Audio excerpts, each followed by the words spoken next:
Chapter 2 of Icewind Dale Rime of the Frostmaiden is simultaneously the most useful and least useful part of this book. It provides 20 wilderness encounters and 13 fantastic locations perfect for any RPG Arctic wilderness, but very few quests that actually tie in to the plot. So I'm going to break down all 70 pages so you can choose which ones are best for your group. Because I'm Bob, and this is where we learn how to have more fun playing D&D together. And guess what? The book has no descriptive box text for any of these 20 encounters. So if you want to captivate your Arctic adventurers, check out this video's sponsor, Describe. Describe is a cultivated collection of scenes for places, monsters, spells, and more categories on the way, with new descriptions added all the time. They're easy to search on the fly when your players surprise you, and easy to save during your game prep, saving you time. Join for free through the link below so they know who sent you, or unlock more scenes using the coupon code BOB to save 10% and start your next adventure with Describe. Everything in Chapter 2 is outside of 10 towns and balanced for 4th level or higher, so low-level adventurers will probably get their butts kicked if they can even survive the avalanches and blizzards. Check out my video on how these harsh conditions work up in the cards. The book has rough guidelines for level advancement, so I recommend just bumping up the party after what they perceive to be the most challenging encounters. And note that Chapter 3 is also meant for level 4, and Chapter 5 is meant for level 7, so you're supposed to just mix this stuff in between. Your party can hear about the locations via the Tall Tales table or their player character secrets, and the wilderness encounters are based on a D8 table for frequency, a D20 table for monsters, and a second D20 roll for blizzards, or really just however you decide to make things interesting. A is for the ancient white dragon Arvi, considered a deadly encounter even though she's blind beyond 60 feet and doesn't like attacking people. Oh yeah, and there's a dead guy frozen to her back that she likes to talk to, and the blizzard version of this encounter is awesome because the party comes across this figure while the dragon is buried by snow and can be lifted into the air as she rises. A is also for awakened beast if your party isn't sick of them after the moose, mammoth, plesiosaurus, and shrub from the 10 Towns quests. There's a D8 table to help you choose a creature, but this could be a fun roleplay opportunity for you to introduce an evil and deceptive white hare for your Monty Python fans. Battlehammer Dwarves are another easy RP encounter that you can use to provide some info about the region or nearby threats, or to seed the Foaming Mugs quest from Brynshander. The dwarves are eager to return home around Kelvin's Cairn, but they're friendly to characters who speak Dwarvish, and this section even includes a few dwarf names for convenience. Sharlan Berserkers make for a disturbing combat with frostbitten, psychotic servants of Auril, and they're a great way to introduce the true horrors of Sharlan, especially if a PC loots one of their weapons and slowly succumbs to the madness. Oh, and there's a ring that automatically teleports your characters to one of the locations in this chapter that we'll talk about later. Chwingas are my favorite, so just have them show up out of the snow or a rock, act cute and weird, then run away. And personally, I don't like the insane Chwinga variant that tries to poison, blind, or stab one of the characters. Save that deception for the white hare. Cold Lightwalkers are probably my favorite actual monster in this book. Mindless thralls of the Frostmaiden who light up Icewind Dale like nothing else can. So I think they should be used sparingly and be rumored across 10 towns to signal Auril's very presence. Ooh, and crag cats are creepy because they lure well-meaning victims with cries that sound like human screams, and they use their numbers to stealthily pick off individuals. So with any sense of strategy, this is probably not an easy encounter as stated in the book. Frost Druids and More Awakened Beasts is fun because the Druid is written to be disguised among the beasts using their wild shape so they can all surprise attack.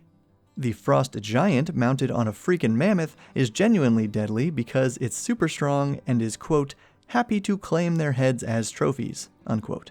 Fortunately, Goliaths or other characters who speak giant can save the party with a bribe or a convincing story. Gnolls are another straightforward combat encounter. They're hungry, and they may lead your party to another location from this chapter, the Cackling Chasm. The Goliaths are minding their own business, but might randomly challenge your party to a test of strength. Honestly, the Goliaths are one of the disconnected subplots of this book, so unless you have a Goliath character, just skip this one.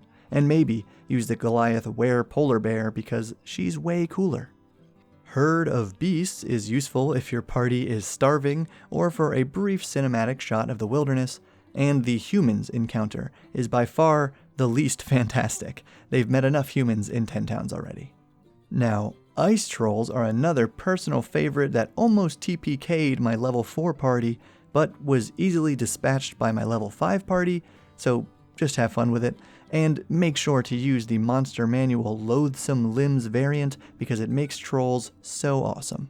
For kobolds and orcs, same advice as the dwarves, Goliath, and humans, and Perytons, on the other hand, should not be underestimated. They have the singular goal of ripping out a humanoid heart and flying away. I always discounted these guys because they look weird in the Monster Manual, but they actually have some awesome lore, so give them a chance.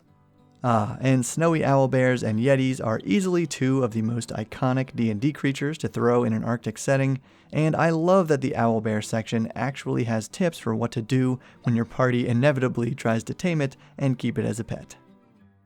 If I had to choose 3 of these wilderness encounters that seem super fun and stick with the plot as written, I would go with Shardland Berserkers, Chwingas, and Cold Light Walkers in that order. Basically, I would only use encounters that express the magic of the landscape and how it's being corrupted by the Frostmaiden.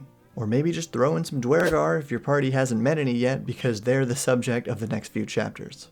And consider checking out my supplement Blood Runs Cold if you'd like to link this Duergar subplot, the Frost Druids, and some of these locations to your party's hunt for Sefik Caltro in the beginning of their campaign. Links below to help support the channel.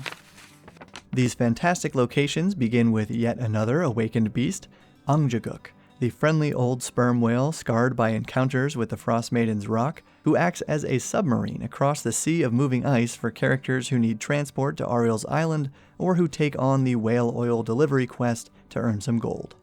But first, the characters must earn the whale's trust with an offering, friendship, or protection from hunters, greedy hunters being an optional conflict provided for this location and being the only reason you may need this map. The Black Cabin location is like a mini dungeon designed to kill your PCs. Your party will probably hear about it from the fur onesie-wearing gnome acolyte, Copper Knobberknocker, who lives at the House of the Morning Lord in Brynshander, because his friend, Macretus, is supposed to be doing research here, but he was incinerated by his own invention 3 days ago, and his spirit is now stuck here at the border to the ethereal plane. Macretus built the Summer Star device using plans from an ancient Netherese book to hopefully end the everlasting rime. Your party finds it next to Macretus's charred remains and an amulet of health, but anyone who touches the Summer Star triggers a 10-foot radius blast with a DC 17 con save and about 90 radiant damage, which then renders it safe to handle. Dead characters become trapped like Macretus and must work together with survivors to fix his design, though I'm pretty sure there must be at least one survivor to complete the crafting in Step 3, and you definitely need a survivor to attune to the new Summer Star in Step 4, because the text specifically states border ethereal spirits cannot attune to magic items. So maybe have one PC fall through the weak floor if your whole party is in the room when the Summer Star explodes. When they solve it, Macretus departs for the afterlife, but all your PCs are magically restored to full HP with a sweet blessing and this item, which can cast Control Weather to pause the everlasting rime in a 5-mile radius for 8 hours at a time. And like so many other quests in this book, some bad guys show up as your group is about to leave. The Cackling Chasm is a toothy maw-shaped ravine full of mutinous gnolls who are sick of Icewind Dale and their leader, who won't let them leave. Characters might come here to claim a victim's magic fishing pole, or because the Dragonborn townspeaker of Karkolohk offers 10 gold pieces per gnoll head. I like that one because it creates a moral quandary once the party realizes these gnolls ain't so bad.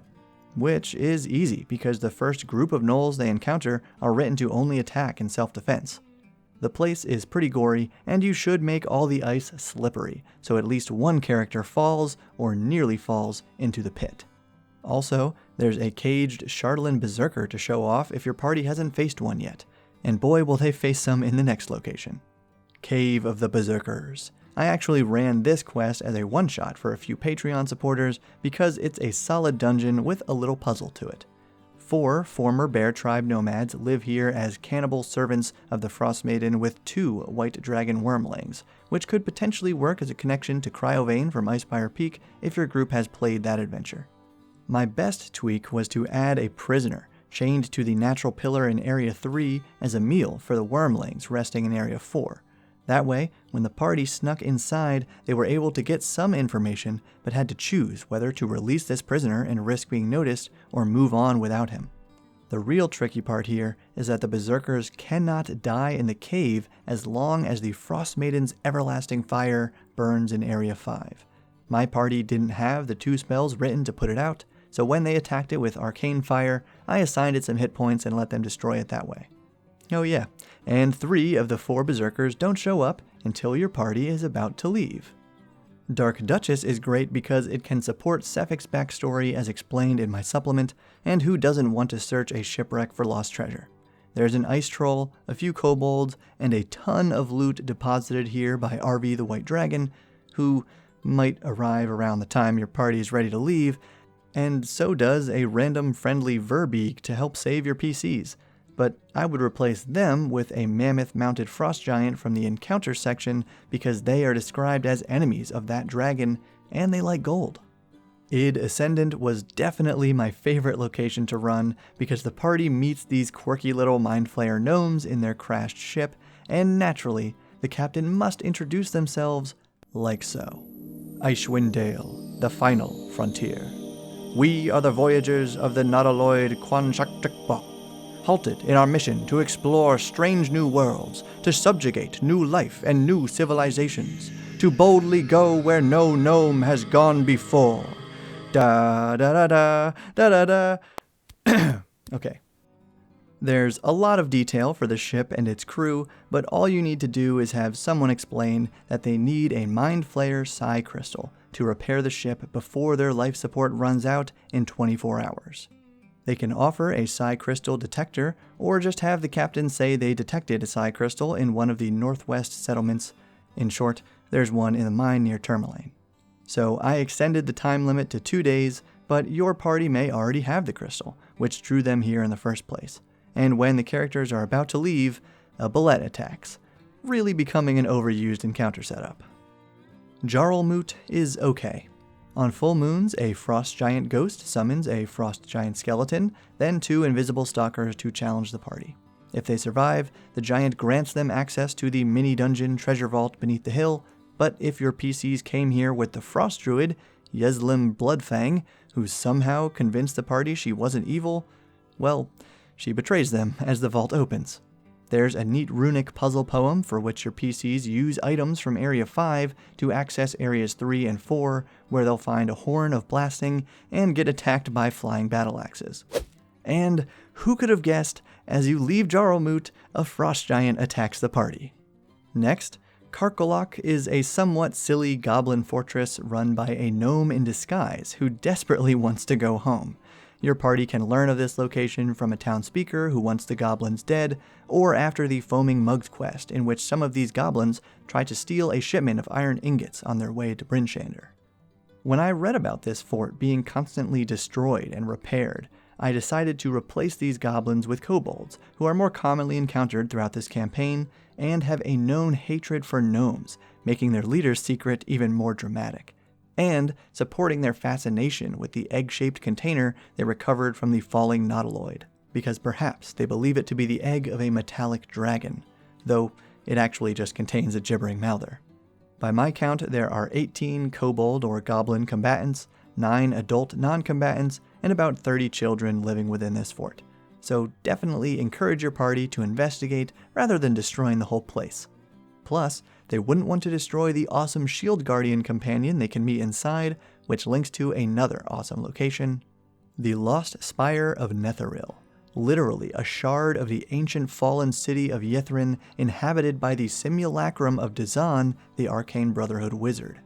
This place is easily the best way to seed the post-Frostmaiden content of this book, and it served as a very fun one-shot with a few of my patrons. Everything is upside down and riddled with remnants of experiments to transform illusions into reality. My main changes were to keep the trapped statues in Area 1 active, because every dungeon needs a guardian.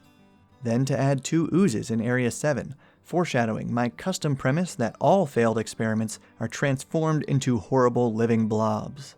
Plus some other simplifying to make it as easy as possible for my players to want to help the simulacrum become real. And apprehensively, they did. For a moment, the experiment appeared successful, then Dazan's form collapsed into a black pudding that attacked the party, and it was awesome. And, oh man, here we go, as the party leaves, 6 bugbears show up. But these guys are actually easily persuaded to help the party if given food. The Reghed tribe camp location is just a vague one to use for any of the tribes if your characters are really drawn to these nomads for some reason. Revel's End is an imposing prison for Faerun's most dangerous criminals, making it a nice place to insert your own lore or connect to an edgy character's backstory. Otherwise, this obnoxiously detailed location is only cool if your group played the Legacy of the Crystal Shard supplement adventure because it features the main villain, a former Arcane Brotherhood wizard named Vaelish Gant, who unfortunately doesn't know about the Brotherhood's current plan for Icewind Dale, but he can share information about the Netherese Empire and a bit about the 4 wizards in this story. The final locations, Skytower Shelter and Wyrmdoom Crag, are the homes of the 2 feuding Goliath clans that are merely a distraction from solving the Frostmaiden's rhyme. Unless you have a Goliath character in the party who also cares about this age-old feud over a game of goat ball, a griffin, and a wounded girl who became the Wyrmdoom chieftain. She does tell the party about a missing Goliath who they may find in the Duergar fortress of Chapter 3, and at least nothing is written to attack the party as they leave. Wow, this video took a lot of work, so please consider giving it a thumbs up, subscribing, and maybe even joining Patreon so you can get PDF versions of these guides. So shout out to John, Jesper, Amanda, Eccentric Geek, Al, Chris, Ryan, Niklas, Miles, and Rex for joining Patreon. Thank you to our sponsor Describe. Thank you for all your support on Patreon, here in DM's Guild, and everywhere. And keep building.